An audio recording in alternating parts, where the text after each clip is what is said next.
Really cool looking packaging over here. Like the other Age of Ultron figures, we get the big A for the Avengers, then we get this purple Hawkeye. Then on the side you can see Hawkeye written in silver, we get the silver right there as well. Then on the back, not much going on with the A, then we get the feathers from the arrow. And then on top it says Hawkeye, and at the bottom it says Avengers Age of Ultron. Lift this up to reveal the figure. Come on. And there you can see Hawkeye right over there. I like this little purple trim thing, that looks pretty cool. Got all these lines right here too. Then it says Hawkeye, and then on the back you can see all the people responsible for making the figure. Then we get the arrow feathers again. Alright, let's get to it and crack this thing open. And here's Hawkeye out of the packaging. I really like this figure a lot. He has some really cool accessories. I really like the arrows. The arrows are really badass.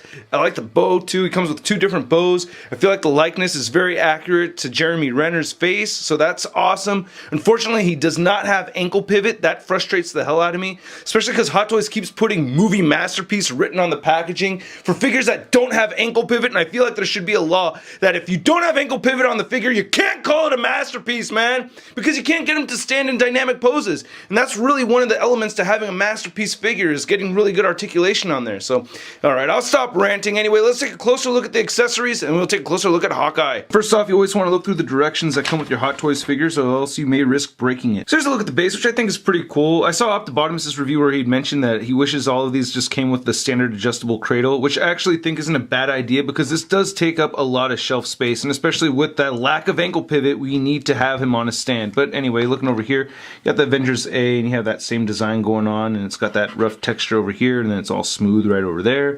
Then you got that little plaque right there that says Hawkeye, and then here's the cradle, and you can pinch that and move that up. So here are all the accessories that come with Hawkeye. He comes with a lot of stuff. So first off, we get the 5 interchangeable hands over here. We get 2 hands for the right side, 4 hands for the left side. Then we get these pegs right over here in case you break those for the wrists. He has also these little arrows that you could attach to his ankles. You get these super long ones right over here that aren't removable from this little piece.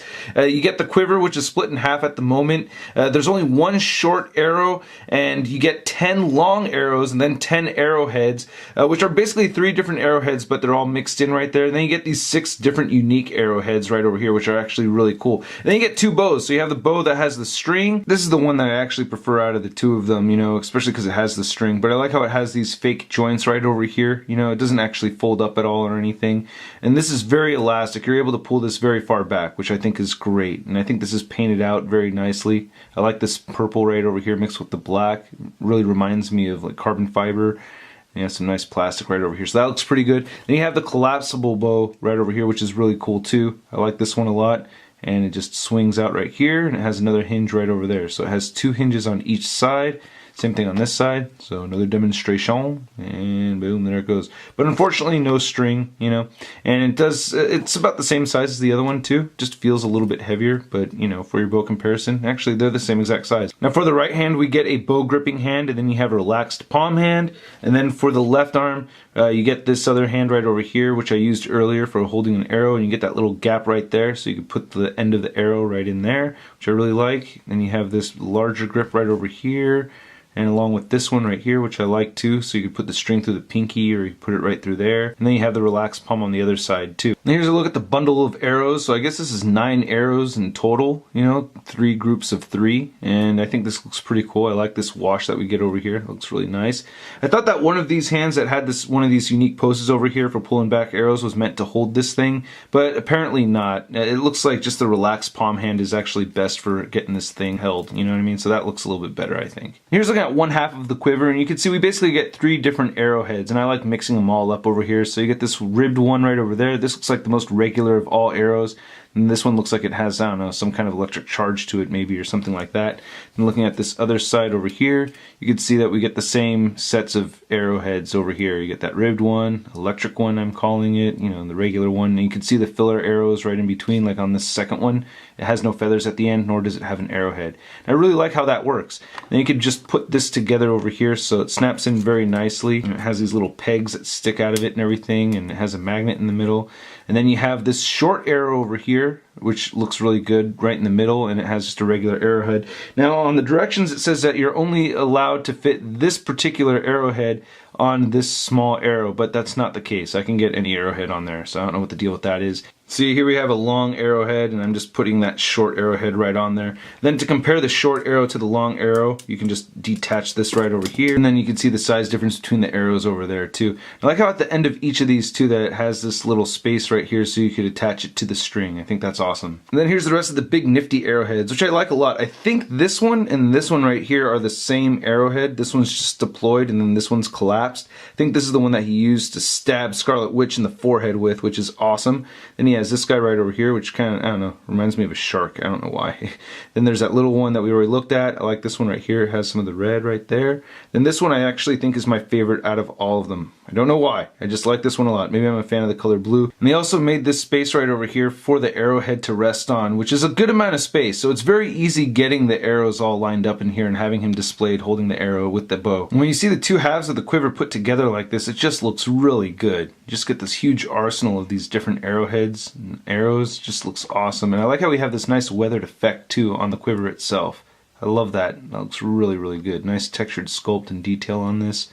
Very, very impressed with this. Then you just have this little piece right over here that plugs into the back, so you can see on his back there's just a little bit of a slot right there, and just slide that in. Unfortunately though, this does come off somewhat easily. It's a little delicate. Whenever I end up posing him, I end up taking this off first, and then I try posing him around and I put it back. Then these little magnetic guys right here for the boots are pretty cool too. I like that wash that we get over here. Looks very good. And his ankles or his boots are magnetized also, so you just attach that right there. They stay on okay. They have a tendency to fall off very easily or get moved around a lot, but you know, I kind of would have preferred something where it could just tab in. I don't see the reason to remove these and put them back on. And here's a look at the head sculpt. Again, I think it looks really good. Very much bears the resemblance to Jeremy Renner. I think that's great. I really like the hair on this figure too. I think they did a great job of sculpting it, and I think the color variation that we see over here is really good too. We get a lot of dark brown, and then you get some lighter brown right there highlighting it. But going back to the face sculpt over there, I just think that looks awesome. It really does look like him. I think the eyes look really good on this figure, the eyebrows, the flesh tone, little wrinkles on his forehead. I think his mouth and the 5 o'clock shadow looks very accurate. He has his shades over here, which I really like a lot. They have this purple tint in there. I think that's great. And you just want to put these right on top right there. The directions say not to leave these on for an extended period of time or else it may damage the figure, which is like, okay.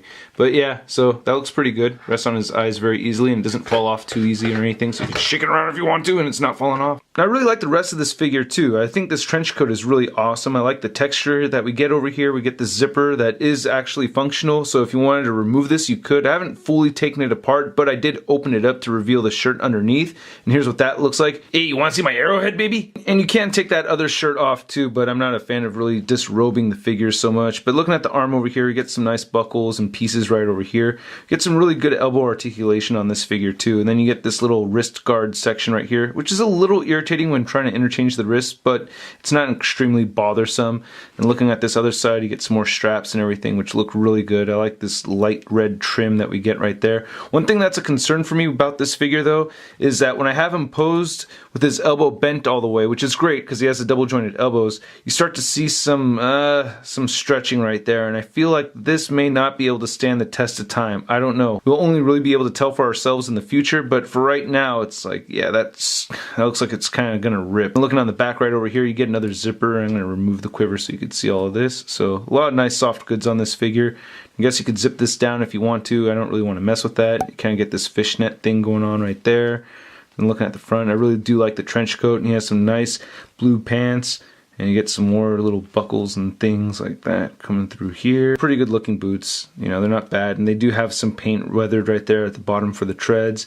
And looking on the back right here, you got these rubbery parts right there around the joint, which I think is pretty nice. So yeah, not a bad figure. You can move the head all the way up. I think that looks really good. I like that a lot, and you can get him moving all the way down too. Kind of runs into the zipper right there, so you kind of want to be careful with that.